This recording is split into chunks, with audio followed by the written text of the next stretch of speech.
watch a Deck the Hallmark episode, good thanks for for you. doing that. Chances are the movie we're about to cover can be found on Philo. Yeah, Philo's where you find all of your TV movies, all your reality TV shows, your kids shows. Philo's for everyone. It costs less than half of what YouTube and Hulu do. That's exactly right. You can get Philo for 25% off for 2 months by going to philo.tv/DTH or click that little button. That one right there? Right over yonder. Right over there? Oh, my I think it's like goodness. above your head or Oh, something. I really? don't know. Up Here's here? the episode. Hey. This is a Bramble Jam podcast. Okay, All right, Chair. calm down. Hi, I'm Bran, and I love Lifetime Christmas movies. I'm Dan. I despise Lifetime Christmas movies. I'm Alonzo, and I think some Lifetime Christmas movies make the other ones, seem worthwhile. And this Is It's the Deck the Hallmark podcast.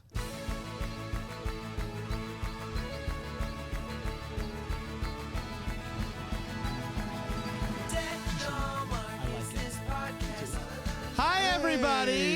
Hey. Welcome to another Monday. We're 3 Mondays now into Christmas in July, and I just feel like I'm hitting my stride Hitting now. your stride. I feel like I'm hitting my stride, I and don't then wanna- they're just gonna take it out from underneath me, And just go back to normal programming. like monsters. Like monsters. Alonzo, in your intro, you said that you think some Lifetime movies yeah, that all came out really weird. So make all the other ones seem worthwhile. Are you saying that most Lifetime movies are good and only a few are bad? Is that what you're saying? that you know what? As Willy Wonka would say, take that, reverse Reverse Thank it. you. Yeah, Yes. absolutely. Good day, sir. I said day, good day. That's right. Yes. I mean, even I was confused. I was trying my best, and we finished it, and I was during the song. I was like, Some movies- some of them make the rest. Yeah, where are but- so there's some that are just so awful that, you know. Sometimes I don't look. It's very early on the West Coast. yeah, my, yeah. my improv chops are not what they should be. okay, chicken, retired police officer, penguin dance. Go work it in. Okay, so I need a place, and no. We're talking a sugar and spice holiday. Not to be confused with Sugar and Spice, that movie where the cheerleaders had masks and Rob Banks, Right. correct? Yes, not different. Not a spinoff. Not a spinoff. What if it was? Not the Christmas special version of that. Not the Christmas special version of that. Is it possible? Like we just need to tilt our head. There's no worlds. There's no worlds. Okay. None. I don't think. No shared universe. Boy, would that be something.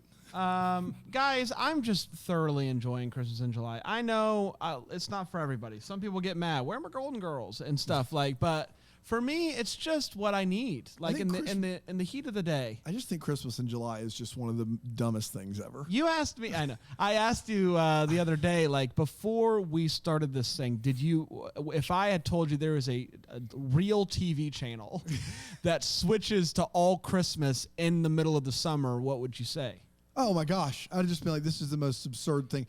When I was a kid, I went to RA camp. You familiar with the RAs? Rascal Alliance. You want to give it a shot, RAs? You got it? I just know Resident Advisor. No, it was, Rapture? It's closest. okay. Rapture's closest. Apocalypse. It was a ministry of the church. It was called the Royal Ambassadors. It was basically like Christian Boy Scouts, and you did the soapbox derby and you did all these Unlike things. the regular Boy Scouts, That's which right. are such yeah, heathens. Yeah. That's right. Unlike those devils worshiping Eagle Scouts. And what you do is you go to RA camp, which was in South Carolina. It was where all of them. It's up there near Pumpkin Town. Yeah. And What's the name of the camp? McCall RA camp. Yeah. Close to Table Rock. And you go and you get to wade in the creek and play sports and all this stuff. I went once during the last week in July, and they made a huge deal about Christmas in July. And it's the first I'd ever heard of it. And I remember just pulling one of the counselors aside and going, why? Like, why are we doing this? And they're like, because it's Christmas in July. I was like, but why?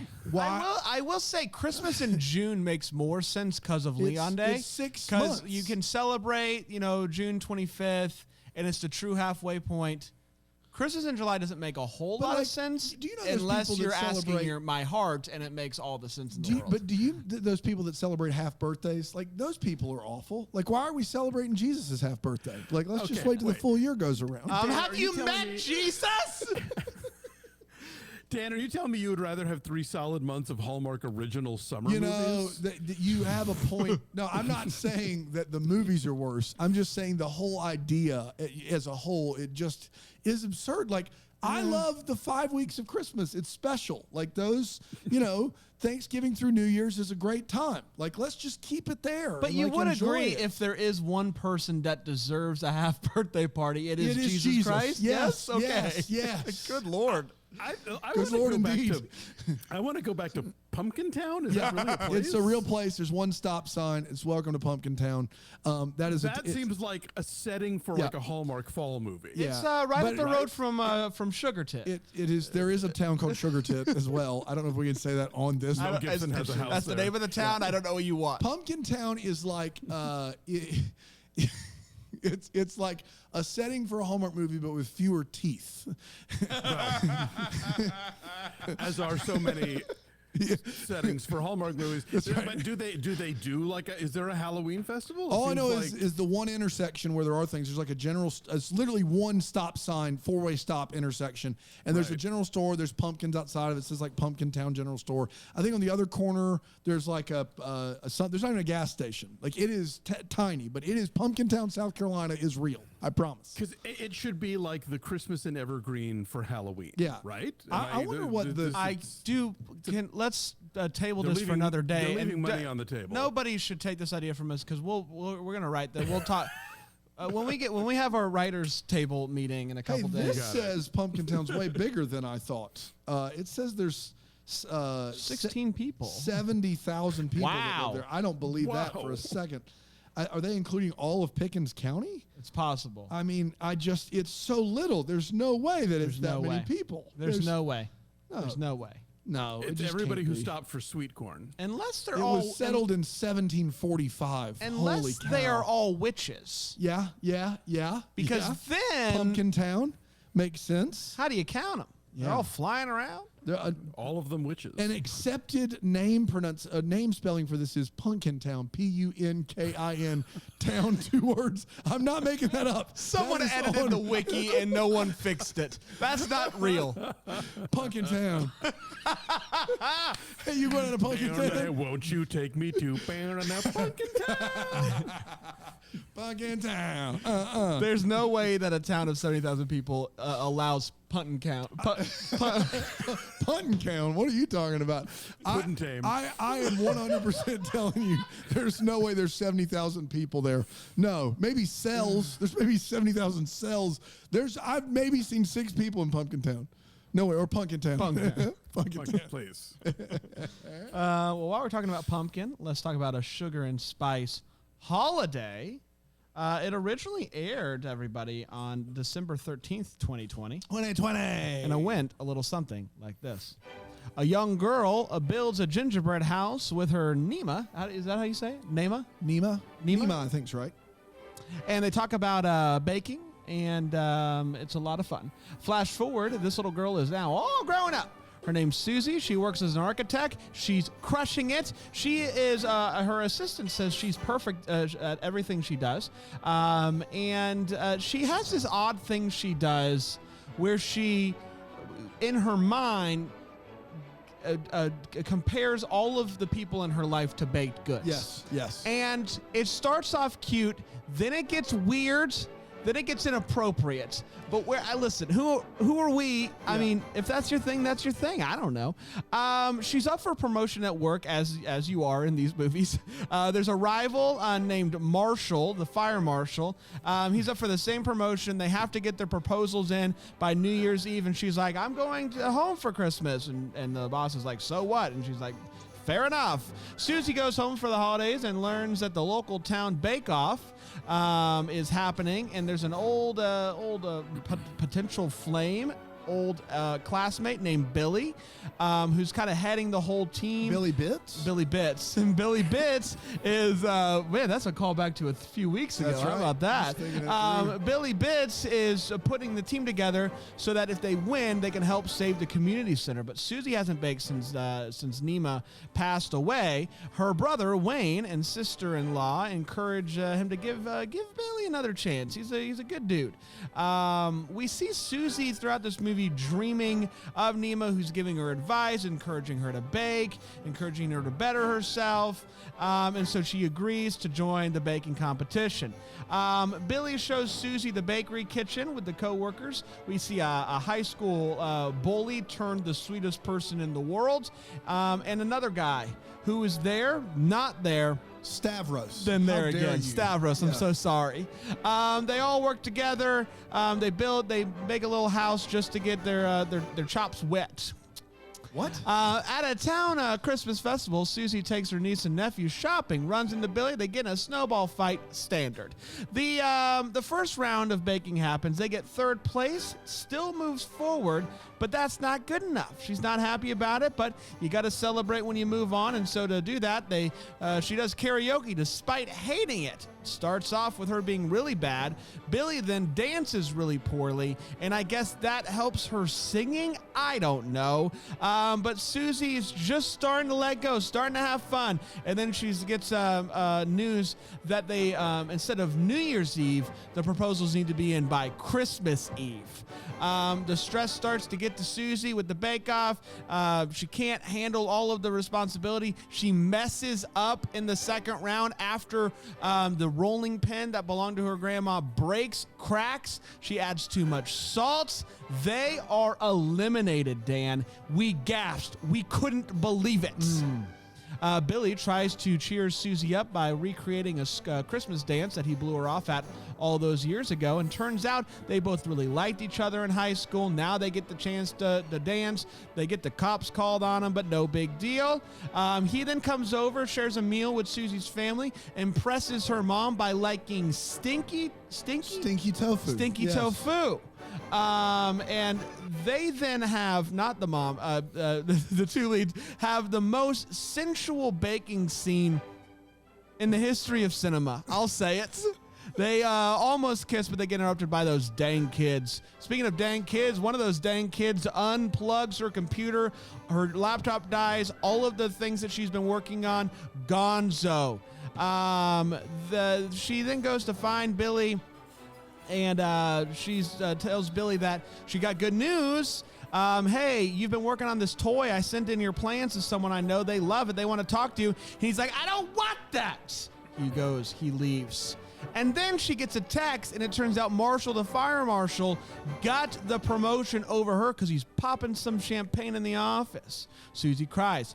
Her dad comes over, says, listen, we just want you to be happy. It doesn't matter about all your accomplishment. She then opens a present from Billy without asking if it's okay to open before Christmas like a monster. It's a new rolling pin with her name on it. And she's going to need it because one of the teams gets disqualified after bribing two children that are judges with toys and candy. You just don't do that. They bake their version of the perfect Christmas, which is a gingerbread house in the shape of the community center. It's not the most Christmassy, but it is the best. And they win, and they get money to save the community center. And she gets a call that she actually did get the promotion, and but it's going to be in Australia. So she talks it over with Billy.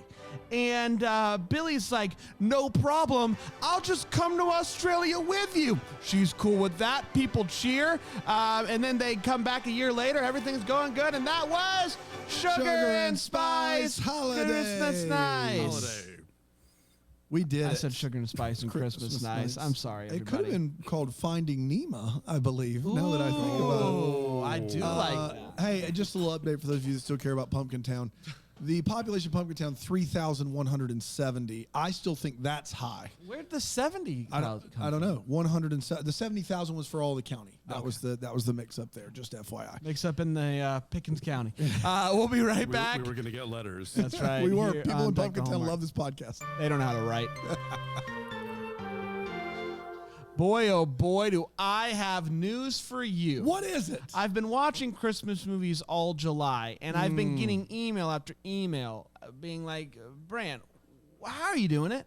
Where are you watching these movies? Are you watching them on One of those expensive streaming services? Yeah, or are you watching them on, I don't know, cable? Cable? And I'm like, no. Can I introduce you to Philo? Philo has all the channels that I personally want in my life. Over 60 of them. That's exactly right. I get my Hallmarks, I get my Lifetimes, I get my realities, I get MTV, thank God. Yeah.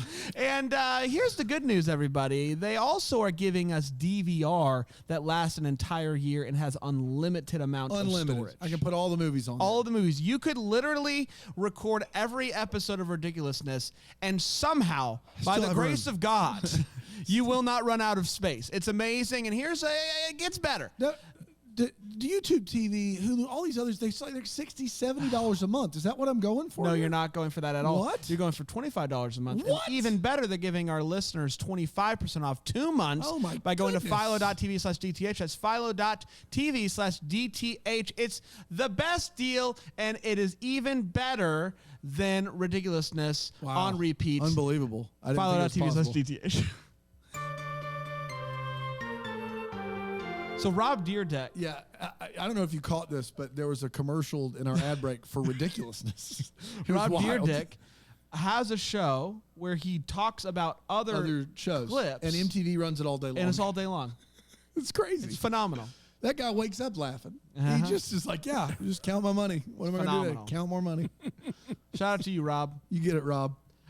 It's time to talk about a sugar and spice holiday. Christmas nice. Very excited to break this movie down. I propose we do it with 4 segments. Okay. And I propose we start with the Razzle Dazzle. Really? We didn't talk about this in show prep. I don't know if I'm ready. I've been ready this whole time, and now I'm not ready. Is what I'm I telling you. vote yes. You vote no. Alonzo, you're the tiebreaker. Are you prepared? You know, normally I'd say yes, but I think I have kind of a Charlie horse situation that would prevent me from doing the rest. Yeah. I told you to stretch. All right, fine. We'll start. We'll start with the hot take, and I guess I'll start with you. Are you limbered up for that? I think so. Yeah, I'm doing some isometrics under the table here. I like this movie a lot. I think it gets a lot of it right. The Christmas certainly is there throughout, and you know, baked in, if you will. I love the family story. I love the presentation of the community, the diversity. Of course, this is the first film, of course, cable Christmas movie with Asian American leads. I'll tell you this. This is one of the few, maybe I think that this is the first time ever while watching one of these movies that I paused and went and baked cookies and then came back and watched the rest Look of the at movie. this. It put me that it got me so in the zone of like, I need to be in the kitchen making cookies right now because this movie is making it look great. But I would say if there's a demerit here, the lead guy kind of a stiff. Wow. Okay. Wow. Brand Hey, clearly we're a didn't feel few the same weeks removed from Christmas Palooza, Cookie Palooza. Cookie Palooza, yeah. Did this put you in the mood? I don't like. Here's the crazy part. I don't like sugar cookies. Oh, like boy. they're not my thing. And so eating 55 of them pretty much cemented that I'll not have one for a long, long time. So I've not had one since. That's fair. I can promise you that. That's fair. Maybe a chocolate chip here and there. I mean, come on. But sugar cookies with frosting, forget it. I'm good for the rest of my life. In the words of someone, I like it, I love it, I want some more That's of it. Tim McGraw. You're In the, looking for words, Tim McGraw. in the words of Tim McGraw, I liked it, I like it, I love it, I want some more of it. try so hard, I can't rise above it. I can't. This movie was just great. I loved it. And I don't believe that the lead guy was a stiff. I quite enjoyed him. I thought he was fun. And I loved everything about it. I will say a little bit goes a long way when it comes to the baked goods, the comparison to the baked goods. I loved it at the beginning, and I quickly grew to not enjoy it as much. But I thought it was fun, and it added a little bit of something special to it. This movie is really great, and it just continues to boggle my mind the qualitative gaps when it comes to Lifetime movies. It continues to boggle my mind. It is a real roller coaster out there. You It just is highs and never lows. know. I think the best Lifetime movies are better than the best Hallmark Yeah. movies, but the worst Oh. Lifetime movies are way worse. That's than exactly the worst right, Can't Hallmark even Alonzo. see That's them exactly from the worst right. Hallmark movie. They're just so far down there. That's exactly Yeah. right. And I would have put this, had we watched it in 2020, I would have put it up there probably in my top 5 for 2020 as far as Christmas movies go. It's really, really good. I loved it, and I'd watch it again in a heartbeat. Dan? Yeah, Alonzo hit the nail on the head. It does most everything. It gets most everything right. Like all the things that are not the fish in a barrel about these movies, which there's still plenty of those here, but like the bigger things that you just want to see in these movies, like a portrait of diversity and community and just people living a different way, or just the way that you don't live in your house. This does that well, and it seems to be done effortlessly. Like it doesn't, like easier than it was for me to say that word. Like it's easy for them to do this, and it feels very natural. I thought that they did all of that really well. It's not really my thing, but it has a couple things going for it. One, I was genuinely surprised by the plot in this movie twice. 2 times I was like, wait a minute, this isn't how these movies go. And once even Brand just had his hands up in the air like, I can't believe that just happened. Second, the lead female, Jackie Lai, I believe is how you say it. Jackie Lai, she's wonderful in this movie. Yeah. I thought the male lead, Tony, I don't know how to say his last name, Giroux. I think he's Giroux. I thought he was okay, but she was great. And then everybody else that comes along and joins in is really good. It's not something that I would sit down and watch personally. Like it doesn't transcend to like a Snowed In Christmas or like a Snow Bride or something like that. But for what it is, this is how you make these movies. I mean, it was effortless in how they went about creating and crafting a world that was engaging and inclusive for everyone. So yeah, by that standards, it's a home run, and it would have definitely been in my top 5 for Hallmark in 2020. No questions asked. And I got to be honest, I think I just like Lifetime movies better because the ones that are bad are just so terrible that I get like, that bobsled race, that's not happening every day. Can't forget it, man. I think about it at least once a day. So like those movies, like I think that works better for me than, 28 vanilla wafers and like 1 or 2 decent and 1 or 2 bad. Like I feel like Lifetime gets it. Like they're going to swing big or miss. They're going to hit big or miss big. And I enjoy that quite a bit. I want to know like how we know that Hallmark, the execs up there are very involved in the filmmaking process. I wanted like how involved is the Lifetime people in the making of the movie? Because it feels like if you are that involved, it would be more uniform. Now, this hasn't been the case this year, but definitely in the Bill Abbott years, it felt like Hallmark was risk averse. It was like, we can't take this chance because there's a 50-50 shot it will go really poorly. Whereas Lifetime is just like, yeah, go for it. So I think they're involved. They're just pushing the risk a lot more than Hallmark is. And so, yeah, do the bobsled scene, whatever. So we'll do some green screens. It'll be fine. And if it isn't, then it's like, oh, well, that sucked. Oh, well, let's move along. And the crazy thing about Hallmark is that as much as they had like 1 or 2 people sort of overseeing all of these projects, that didn't stop them from like having 3 movies about musicians that have to like decide whether they're going to sing in the talent show or go off in a TV special, or 2 movies about carousels 2 weeks in a row. Come on. Like you would think that if with somebody guiding the ship that, on that much of a macro level, that they wouldn't overlap that much, but they do. And at least, yeah, Lifetime, maybe they have a little more freedom, or they maybe do more acquisitions. But yeah, you get the impression that they're allowed to shoot. The for impression the back that fences. I get. Yeah, we never had to. We would hear from numerous actors that Bill Abbott and Michelle Vickery. Bill Abbott was watching dailies. He was watching them, and he was giving notes every day on every movie. Like that is a different level of micromanagement there. Like that is, for better or worse. I mean, you can say like the brand that he built made a ton of money, whatever. But if you're watching dailies for all 120 movies that you're doing and you're sending in notes, I don't think any other network at 120 movies is doing that. I mean, the CEO of the company is watching the dailies and giving notes. That doesn't happen anywhere but Hallmark. It just doesn't. Might happen at the GAC. It might happen at the GAC. Yeah, it might happen at the GAC. You're right. If we're lucky. Yeah. It's the GAC attack. GAC attack. Back in black. The GAC attack. It's good. Thank you. Good. Oh, it's coming out later this month, everybody. It's time for all the Feels part of the show. We talk about what in this movie gave us feels. Alonzo. A bunch, actually. I like the people as cookie thing, I think maybe more than you did. I thought it was pretty funny throughout, and I thought it was a smart way to allow for narration, which a lot of these movies just sort of like throw on, and it just kind of feels desperate. This at least makes it the protagonist's story, and also gives you a quick rundown of who all these characters are in a hurry. So I thought that was a really sort of economical way to kind of like do that in the story. I generally like the idea a lot. No, I hear you. Some It's of worn out them for were a you. little bit of a miss for me, and I just felt like maybe there were a few too many. When you start introducing like C and D characters in that's my, like, introduce the main six, but like when we're introducing the bad guys and we're introducing like the cousins, nephews, grandparents, it's like, okay, so maybe they're a beignet. Like, I don't know what that's supposed to mean. Fair enough. I'll say I got dead grandma feels, because I Yes. think that's another where this movie could have gone like way off the bend and not worked. But those scenes were really lovely and really moving. Clueless white guy feels. I loved the scene early on where there's like, oh, I didn't know your people celebrated Christmas. It's Yeah. like, my people, I'm from Maine.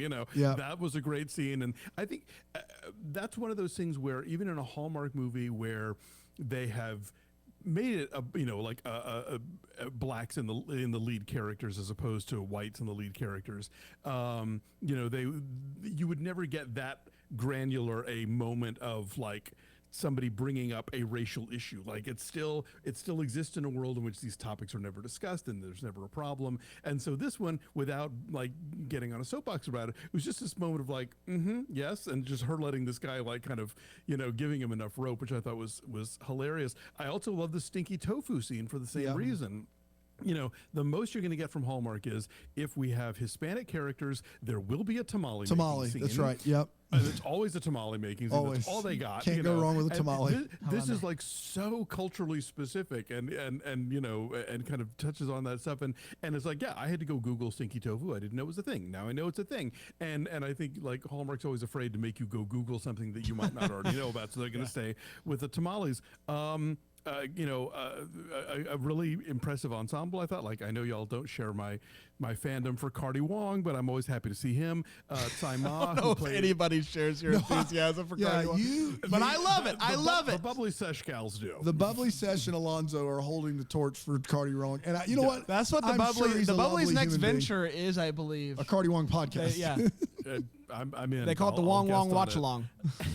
Yeah. And then like Tsai Ma, like legendary character actor. Dan, did you see Lulu Wong's The Farewell? I did. It was wonderful. And Simon's Yeah. great in it. Yes. Yeah. So it was nice to see him in this. And then the whole notion of like, this is exactly the thing that Dan brought up that bugged him about Christmas setup. It's like, well, you're rich, you could move. Why should this guy have to give up this amazing work opportunity if it's going to mean him going to London? So it's like the movie's like, oh, I have to go to Australia, and the guy's like, okay, great, I'll come too. It's like, oh, okay, so we're going to do that. Like that never happens in these movies. where Didn't it's like see it she gets coming. No. She gets the great job on the other side of the planet, and the movie's like, yeah, go for it. And if the dude wants you, then he will follow. That's right. Yeah. I had fully prepared myself for her turning it down and wanting to stay with her family. Like she hadn't been home for the holidays for a while. She realized how much she loves being with her family. I'll just do something. I'll start my own firm here in Maine or something. Yeah. Nope. No. Going to Not Australia. here. You can tag along if you want to. Yep. This is I loved it. Lifetime, baby. Man, that bacon scene in the kitchen. Good Lord. There was some steam there. I had to call my pastor afterwards. I was just sheesh. Like I mean, my bad. Like I stumbled into it. I didn't know what I was getting into. Like it was wild stuff. Twice you looked over at me and you just couldn't believe. You were just like, oh Cold boy. shower for Bran. That's Oh, right. boy. Full ghost situation. Wow. That's right. That oven is on. Wow. right. Wow, what a scene. Yeah. So yeah, it gave me feels. Yeah. There are a lot You know of what I feels mean. in this movie, and I think no. I think Alonzo, a lot of yours were mine. Yeah. I will say that they found a way to subvert some of the genre expectations with not immediately winning the baking competition and with the guy going to Australia. A little bit of a wait what on that second one we can get to later. I love the fact, and I think that's the thing is, step one for Hallmark was putting people of color and people across the spectrum in their movies. Step two is allowing them to operate in a world that's reflective of the culture and not Yes. just in a white world. I think that's the next step. And it's done here so seamlessly that you would think that people could just do this because it's easy. The stinky tofu scene, a great example of that. The white guy basically doing the "where are you from" bit. Another like just tent pole of what it's like to be an Asian American or a person of color. And they do it well. It's not ham-fisted. It's not heavy-handed. It's not over the top. And it works so incredibly well. Every scene with her and her grandmother in a dream or as a child works incredibly well. The family's love of food is evident in this movie. It's not a prop in this movie like the tamales in Playing Cupid or this one dish. It's not that. It's just a love of gathering and eating food and baking and cooking. And that was really, really good as well. So they just do this like it almost works just too well. Like it just is, none of it stands out. It just is a movie. Like it just is very much, and it doesn't hurt that you have people like Saimai in there who are just wonderful. Yeah, and the thing is, like, Anglo audiences love Yes. those cultural details. Yes. They love to Yes. see, like, how immigrant communities live and eat and all that stuff. And like, Hallmark is leaving money on the table by not, like, playing with that and letting that be part of the Christmas thing, because then the members of that community will be thrilled to see it represented in a movie. And then boring white people are like, hey, exciting thing I didn't know, and food I had no idea That's right. existed. That's right. I don't know. I mean, tamales, right? Like, what more do we need? Tamales. Let's take a quick break, grab a tamale. We'll be right back here at Oklahoma.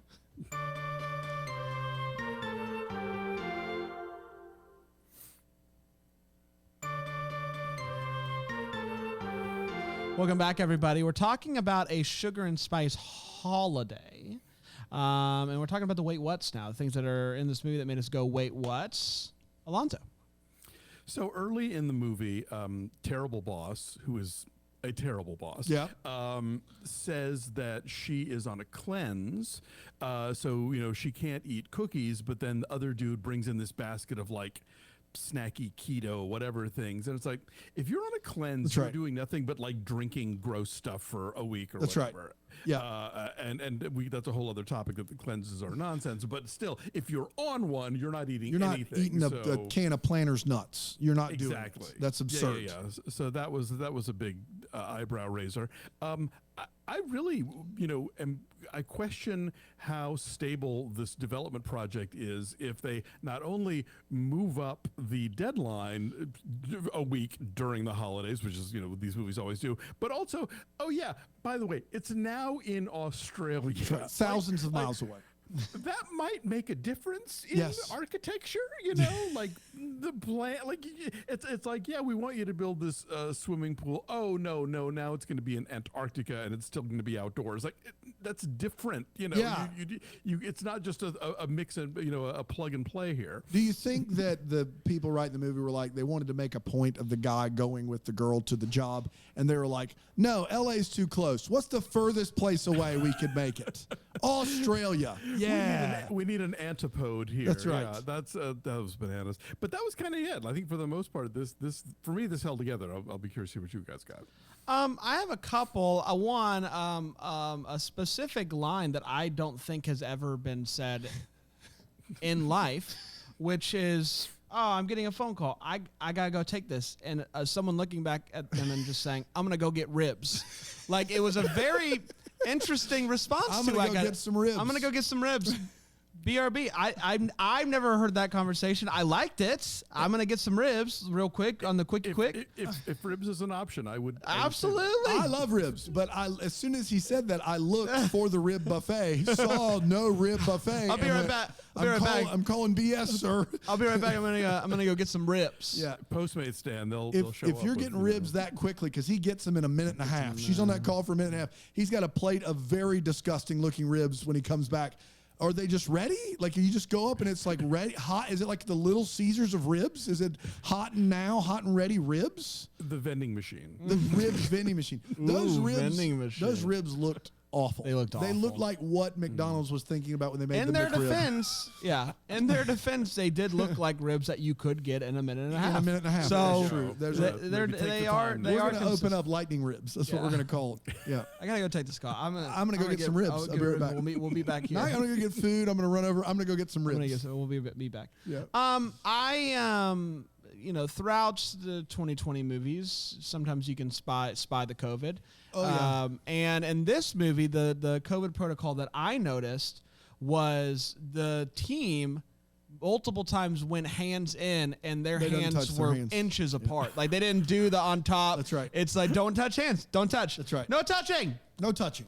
Because you're all breathing next to each other. That's but right. Heaven forbid that Yeah. your hands might brush against each other. Now, I just could not believe that they let the kids still judge Yeah. the finals. I mean, after the you bribery. kick those kids to the curb, metaphorically. Like you do not let them come back in to judge the finals. Yeah.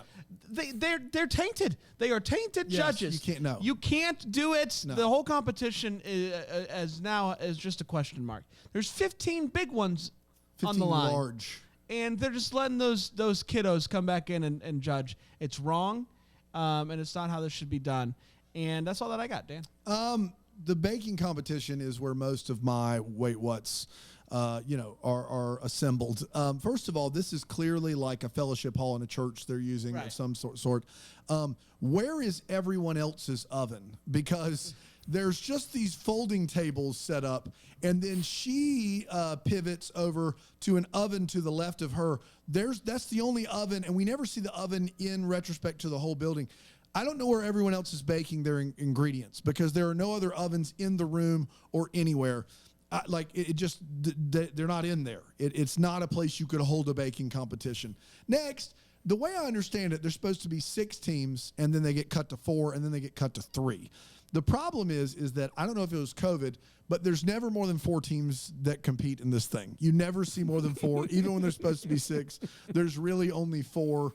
Then they lose, and they lose because she put salt in where she should have put sugar. Well, if you're an expert baker, probably not going to happen. But even if it was, you would have different color-coded labels on the sugar and the salt. These two things look like identical twins. They're trying to mess up. If you get 2 clear containers with red caps, put sugar in one, salt in the other, not label it, you're asking for a disaster. That's baking competitions. That's just for you, baking though. 101 right No, there. they're baking competitions. It's a tricky. Yeah. They're tricky. And then apparently they didn't taste anything before they put it on the plate. Yeah. Because if they just taste it, they can leave those small things off, and it's no problem whatsoever. He does this bit where he gives her these chocolate chips. He's like, "Hey, I got mint chocolate chips for you for when you get home, when you need a break." And she opens it up, and it's the classic surprise worm situation. How did she fall for that? As soon as you grab hold of that can, you will find out pretty quickly that it's just nothing. It's just light and airy in there, right? This is a guy who convinced an entire town that Tom Cruise was coming and they That's needed true. to make a That's video true. in their underwear and sunglasses. So obviously Never he underestimate- is a master prankster. Yeah, never underestimate the power of Billy Martin, is what we're saying. She at one point says, "My gold stars are what got you through high school." What kind of high school are you going to where you get gold stars? This is why our education system's failing. I got straight golds on my report card, Mom. You're 17. Lastly, What'd you get on your AP exam? That's right. Yellow means caution. They're giving me 3 credits in college instead of 6. Lastly, the big end of this movie is he goes with her, which is awesome. But I'm going to go ahead and say this. It is bold to have not talked to somebody for a decade and then invite yourself to move in with someone moving to Australia. Bold move. I like it, but bold. It's not like, "Hey, I'll come with you and get my own place." He's like, "I'm coming with you. We're moving in together. We're serious about this." At that point, it seemed to escalate very, very quickly. That was my last. That would never happen in Pumpkin Town. I'll tell you No, that. no. Can I remind you that in A Very Merry Toy Store, they go from being lifelong enemies to married in the course of a couple of weeks? That's true. Yeah. But I mean, Just throwing that out that's there. Mario and Melissa. All bets That's are Mario off. and Melissa. You're right. They're wild that's- cards. They're both like They're 60. lightning in a bottle. both like 60. Good lord. They can't wait. Yeah. It's time for What the Lifetime, the part of the show we wonder what could have been, maybe have it give some clarity to the questions that we still have. Alonzo? Well, I'm just thinking that mean girl, reformed as she is now, and aware of her lactose intolerance and all that other stuff. I think there's a revenge element that is still hanging in the air there. Okay. And so I'm waiting for Susie to be like, to lay low for years maybe, and then eventually do just something really cruel in retribution, because she has it coming. If she tortured her every day in high school, you don't get to just write that off as adult who's like, oh, I'm nice now. No. You'll get yours, lady. I just want to know when that day's going to come. Boy. Guys, I got to bring up the elephant in the room, which is Stavros. Yeah, me too.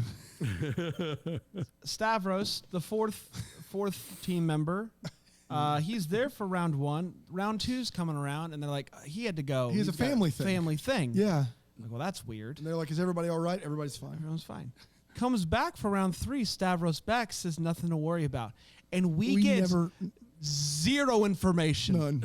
None. No information. One, what happened? But two, what happened with filming? Yeah. Like, yes. what? Yes.